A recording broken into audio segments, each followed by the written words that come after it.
సతీశంకరుల వివాహం తరువాత తదనంతర గాథను సూత మహర్షి మునులకు ఇలా వివరించాడు. మునులారా, తన ఆశ్రమానికి చేరుకున్న శంకరుడు ప్రాకృత జనుని వలె సతీసహితుడై తన సృష్టిలో తానే రమించిన లీలా విహారాన్ని చెబుతున్నాను వినండి. ముందు వృషభాన్ని దిగి సతికి కేలూత ఇచ్చి దింపి ఆమె ముఖావలోకనం చేసి మురిసిపోయాడు. గణాలను పిలిచి తనెప్పుడు స్మరిస్తే తక్షణం అప్పుడే రావలసిందిగా ఆజ్ఞాపించి వారిని పంపించి వేశాడు. సతితో కూడి నవరత్న కాంతిపుంజ శోభావిరాజితమైన తన గిరికందరంలోకి ప్రవేశించాడు. ఆ రహస్య స్థావరంలో దాక్షాయణితో కూడి అనేక లీలలను ప్రదర్శించాడు. వనంలోకి వెళ్ళి పుష్పాలను కోసి మాలగా కూర్చి ఆమె కంఠాన్ని అలంకరించి నా కపాలమాల బాగుందా, నీ కుసుమహారం బాగుందా అని అడిగేవాడు. సతి నిలువుటద్దం ముందు నిలబడి తిలకం దిద్దుకునే వేళ హఠాత్తుగా ఆమె వెనుక ప్రత్యక్షమై తను ముఖం చూచుకుని నా త్రినేత్రం బాగుందా, నీ తిలకం బాగుందా అని ప్రశ్నించేవాడు. శిరీష కుసుమపేశలమైన ఆమె పాదాలను లత్తుకతో అలంకరించి ఫలనేత్రాగ్ని అరుణప్రభలతో మరింత రాగరంజితం చేసేవాడు. సన్నిహితంగా సతీముఖ సౌందర్యం వీక్షించాలనే కాంక్షతో పరులు ఆలకించరాదు రహస్యం అంటూ చెవిలో చెప్పేవాడు. అన్యమనస్కురాలై కూర్చున్న ఆమెను వెనుక నుండి వచ్చి కనులు మూసి నా చేతులు పెద్దవా, నీ కనులు పెద్దవా అని అడిగేవాడు. ఆమె సర్వావయవాలను కుసుమ విరాజితం చేసి చైత్రరథంలా ఉన్నావు అనేవాడు. కైలాస పర్వత ప్రాంత రమ్యలతా గృహాలన్నిటి యందు సతీసహితుడై విహరించాడు శంకరుడు. ఆపై కైలాసాన్ని వీడి హిమవత్ పర్వత ప్రాంత రమ్య వన ప్రదేశాల యందు సంచరించాడు. ఇప్పుడు కందర్పుడు దర్పంతో ఎల్లవేళలా శంకరుని చెంత కింకరునిలా నిల్చుంటున్నాడు. ఛాయల వసంతుడు జంటబాయక వెంట తిరుగుతున్నాడు. పుష్పిత ద్రుమాలు, వికసిత కుసుమ శోభితారామలతలు, ప్రఫుల్ల పద్మ సమాకీర్ణ నిర్మల జలపూర్ణ సరోవరాలు, సకల జనమోహకారక మలయానిలం ఎల్లెడలా వసంత వైభవమే. ఆ సమయంలో శైలశిఖరాగ్రాలయందు, గిరికందరాలయందు, గోత్ర నిర్ఝరులయందు, పర్వత ఉపత్యకలయందు, అద్రి నికుంజములయందు, వారితీరములయందు, పుష్పవనములయందు సర్వసృష్టి అయిన సర్వసృష్టి ఆయన ఇల్లే కనుక సతితో కూడి పరమేశ్వరుడు యథేచ్ఛగా విహరించాడు. ఆ క్షణంలోనే ఆత్మబోధ చేస్తున్నాడా అన్నట్లు నిర్విరామంగా సల్లాపాలతో, కృపా వీక్షణాలతో, హాస్య ప్రసంగాలతో, సంభాషణలతో సతితో కూడి లీలా విహారం చేశాడు ఈశ్వరుడు. ఈ విధంగా దివ్యమానంచే 25 సంవత్సరాలు వినోదించాడు. ఓ మునులారా, ఇంతలో వర్ష ఋతువు ప్రవేశించింది. ఆకాశంలో తిరుగాడుతున్న నల్లని మేఘాలను చూచి దాక్షాయణి శంకరునితో ఇలా అన్నది. నాథ, మిక్కిలి దుస్సహమైన వర్ష ఋతువు ఆరంభమైనది. మనకొక నివాసాన్ని ఏర్పాటు చెయ్యండి. అనేక రంగుల మేఘాల గుంపులు తమ గర్జనలతో దిక్కులను, ఆకాశాన్ని ప్రతిధ్వనింపజేస్తున్నాయి. వేగంగా వీచే గాలులు కదంబ పుష్ప పరాగాన్ని ఎగురగొడుతూ నీటిధారలను చెదరగొడుతూ హృదయానికి భయాన్ని కలిగిస్తున్నాయి. కుండపోతగా జలాలను వర్షిస్తూ మెరుపు తీగలే పతాకలుగా తీవ్రంగా గర్జిస్తున్న ఈ మేఘాలను చూస్తే ఎవని మనస్సు భీతావహం కాకుండా ఉంటుంది? మేఘచ్ఛన్నమైన సూర్యచంద్రులు గోచరం కాని కారణంగా రాత్రి పగలు ఒక్కలా ఉన్నది.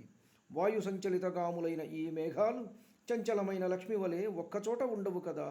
గాలికి కదులుతున్న మహావృక్షాలు ఆకాశంలో నర్తిస్తున్నట్లున్నాయి. భీరువులకు భయాన్ని కలిగిస్తున్నాయి. నల్లని మేఘాలు, ఎగిరే తెల్లని కొంగలు యమునా నదిలో నురగల్లా ఉన్నాయి. నల్లని జలధరాల మధ్య ఉదయిస్తున్న అరుణుడు సముద్రంలో మండుతున్న బడబాగ్నిలా ఉన్నాడు.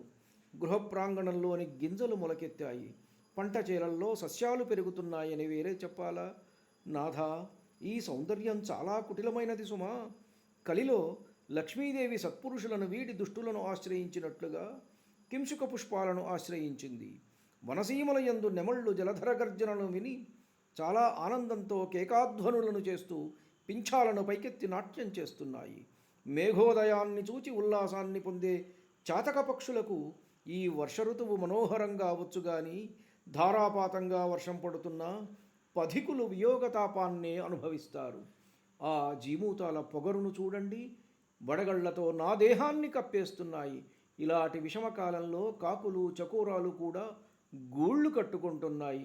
నాథ, మనకంటూ ఒక ఇల్లు లేదు కదా, ఎక్కడో ఒక చోట ఇల్లు కట్టే ప్రయత్నం చెయ్యండి.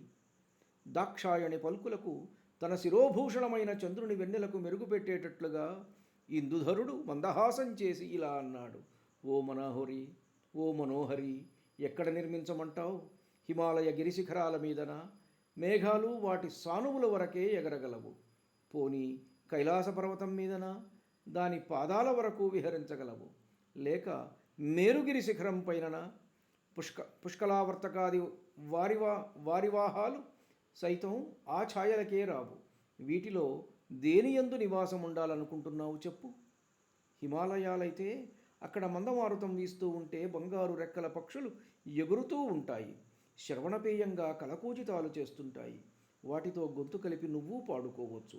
అక్కడి మణికుట్టిమముల యందు సిద్ధాంగనలు స్వేచ్ఛావిహారం చేస్తూ ఉంటారు. నాగాంగనలు, గిరికన్యకామణులు, కిన్నెర యువతులు ఆటపాటలలో నీకు సహాయులుగా ఉంటారు. బహుశः నీ సౌందర్యాన్ని చూచి వారికి వారి శరీరం మీద అనాదరం కలుగుతుంది కాబోలు. గుణరూపాలలో అసమానమైన హిమవంతుని భార్య నీకు అనుకూలంగా ఉండి నిత్యోల్లాసి అయి ఉంటుంది. గిరి సార్వభౌముడైన హిమవంతుని రాజధాని మహాశోభాయమానంగా ఉంటుంది. సిద్ధసేవితమైనది. అక్కడ సంతత వసంతం. అతడ చెట్లన్నీ కల్పద్రుమాలే. ఆ ప్రాంతమంతా మహోదారులు, పరమశాంతులు, తపోధనులు అయిన మునులతో, యతులతో శాంత గంభీరంగా ఉంటుంది.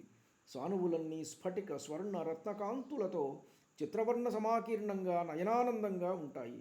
మానసాది సరస్సులు అనేకం ఉన్నాయి. అక్కడ బంగారు తూండ్లు గల పద్మాలున్నాయి. అవన్నీ తాబేళ్ళు, మొసళ్ళు, వివిధ జలచరాలతో చూడముచ్చటగా ఉంటాయి. సింహాలు, 8 కాళ్ల శరభమృగాలు, మృగరూపం పురుష స్వభావం గల పురుష మృగాలు ఇంకా అనేకం ఉన్నాయక్కడ. కస్తూరి, చమరీగృహ మృగాల వంటి అపురూప చతుష్పాత్తులున్నాయి. స్వర్ణ పుండరీకాలు, కుంకుమ పువ్వు తోటలకు కొదవేం లేదు. తిత్తిరి, భరద్వాజ, క్రౌంచ, చాతక, చక్రవాక పక్షుల కలకూజితాలు కామోద్దీపనాన్ని కలిగిస్తూ ఉంటాయి. ఇంద్ర, కుబేర, యమ, వరుణ, అగ్ని, నిరుతి, వాయు, ఈశానుల రాజధానులన్నీ అక్కడే ఉన్నాయి. రంభోర్వశీ, మేనకాది అప్సర స్త్రీగణ నృత్యగాన విలాసాదులను నువ్వు నిత్యమూ తిలకించవచ్చు. లేదా కైలాసంలోనే నివాసం ఏర్పాటు చేసుకుందామా? ఇది గుణాలలో మేటి అయిన మేరువు కంటే గొప్పది. అలకాధిపతి పట్టణానికి చెంతనే ఉంటుంది. అక్కడ ఆకాశగంగలో నిత్యమూ జలక్రీడలాడుకోవచ్చు. అన్నింటికీ మించి అక్కడ చంద్రునికి వృద్ధిక్షయాలు లేవు. అతడ గిరికందరాలన్నీ సుస్వరంతో వేదగానం చేస్తూ ఉంటాయి. ఉపనిషత్తులు నీకు చెలికత్తెలై సేవిస్తూ ఉంటాయి. శ్రవణమాత్రం చేతనే మనోల్లాసాన్ని కలిగించే శంకరుని పల్కులకు సంతసించి సతీదేవి తన మనోగతాన్ని మెల్లగా ఇలా వెల్లడించింది. నాథ, హిమవత్ పర్వత ప్రాంత కైలాస శిఖరం మీదనే మన నివాసాన్ని ఏర్పాటు చెయ్యండి. శివుడు ఆ మాటలకు పరమమోహితుడై దాక్షాయణితో కూడి హిమాద్రి శిఖరాన్ని చేరుకున్నాడు. అతడికి గరుడు కూడా వెళ్ళలేడు. మేఘాలన్నీ స్ఫటిక కాంతులతో పగలే వెన్నెలను కురిపిస్తూ ఉంటాయి. ఈ విధంగా సతీశంకరులు కైలాసాన్నే స్థిర నివాసంగా చేసుకుని లోకాలన్నీ సంచరిస్తూ ప్రేమభావన అను జలాలతో అనురాగమనే మహీరుహాన్ని వర్ధిల్లజేశారు. ధన్యుడను. నమస్కారం. మీ ఊటుకూరు జానకి రామారావు.